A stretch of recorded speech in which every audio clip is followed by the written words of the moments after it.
Grace to you and peace from God our Father and our Lord Jesus Christ. This is a Sunday in which we celebrate the Transfiguration. This event when Jesus has taken his three of his disciples to the mountain, and he is transfigured before them. He's speaking to Moses and Elijah, but they do not recognize that he is the Holy One, the Holy Son of God. And they are astounded, they are stumped, they are held speechless and can tell no one of what has happened. And Peter, in Peter fashion, doesn't really know what to say, but blurts out, well, let's stay here and bask in this beautiful experience, and I'll build three dwellings, one for you, one for us, and one for you, and then another one for Elijah, and one for Moses. He doesn't get it. He doesn't get that this is the Son of God. They don't hear the voice from the cloud saying, "This is my beloved Son. This is my chosen Son. Listen to him."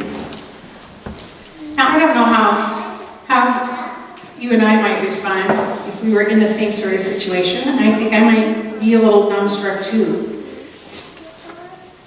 I think what's important is to remember that Jesus reveals God's self to the people in the event that happens a few days later with the healing of this young boy who is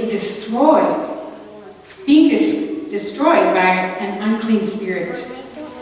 He's thrown on the ground and he convulses and seizes and cries out and has no peace. It's like his father has lost his son. And the disciples have been asked to heal him, but they can't do it. I would imagine it's pretty arduous. They couldn't do it. And so Jesus says, okay, he lets out a little bit of his frustration, I think. How long? How long do I put up with you? But he does the good and holy thing and casts the demon that has this child in its grasp, painfully, agonizingly. He casts out the unclean spirit, and he heals the boy, and he gives his boy back to his father. And it's at that point that the people name the glory of God, the greatness of God. Jesus reveals God's self in this healing practice. I'm going to ask Paul to flip on the questions that were rotating for us in our newsletter and our bulletin and for us this Sunday morning for our reflection. Because I think sometimes we want to say, well, I can't see God anywhere. You ever say that? I know you do. I've said it. I wonder it.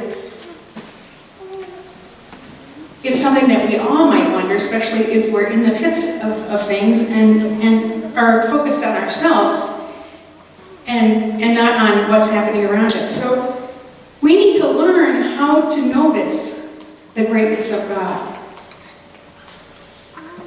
It's something we can learn. And it is by paying attention to the tiniest things in our lives. We can see the power of God when we look at these questions. Where have you seen God at work this week? Where have you seen God at work this week? I saw God at work this week on Thursday night when most of our lay distributors of communion came and gathered together and shared experiences of their ministry and of being called to that ministry. And in the Spirit of God, I saw at work in people who know the importance of bringing the gift of God's body and blood to our shut-ins and those who live in the nursing home. I don't know, those of you who were there, did you feel it as well? Is there anything you might want to share about that? you don't have, I don't want to put you on the spot, but what did you see? How did you see God there in that meeting? I know I'm putting you on the spot. I didn't tell anybody I was going to do that.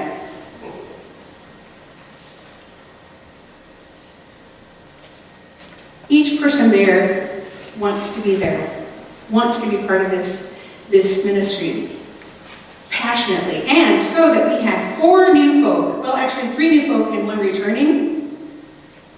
So we had a total of, I don't know, we have about 10 there last on Thursday, or maybe something like that. With 2 or 3, actually 4 maybe, of our folks not being able to be there. I see God in that ministry, in the hands that take the bread and the wine, the body and blood of Christ, as an extension of our worship service to these many, many people that we have who cannot come to church. Where or with whom have you felt you have been God's servant this week? Where have you felt that you have served God by showing God's love and care? Where have you served God when you've given your gifts of your time and your talents to support the ministry? Anybody have anything to share about that? I could also mean Thursday as one of those experiences. Maybe not all of you have something to come to mind. That's okay. This last question is something I think that really gets at the invitation for us to notice how God is present in our lives. Can we read this last question together as a whole, please? Ready? Where or from whom did you feel you were touched by God this week? I invite you to close your eyes and to breathe deeply with a relaxed body and mind and spirit. Just take a moment to review your week and notice. Let yourself notice this tiniest thing where you feel you were touched by God this week.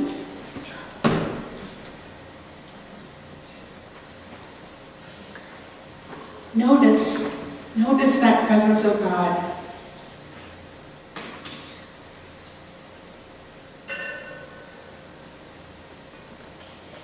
Notice God's revealing God's self to you.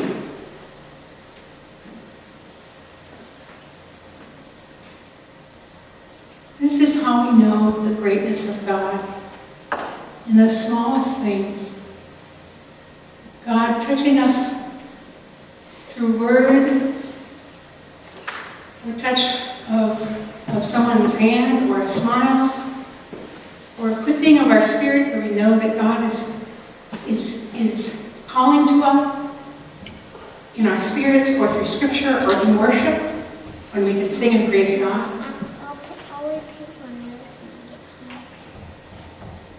This Wednesday we start on a journey together, walking Jesus' journey to the cross. It is a time when we can slow down and listen for God's presence in our lives, and to listen for God's call to us.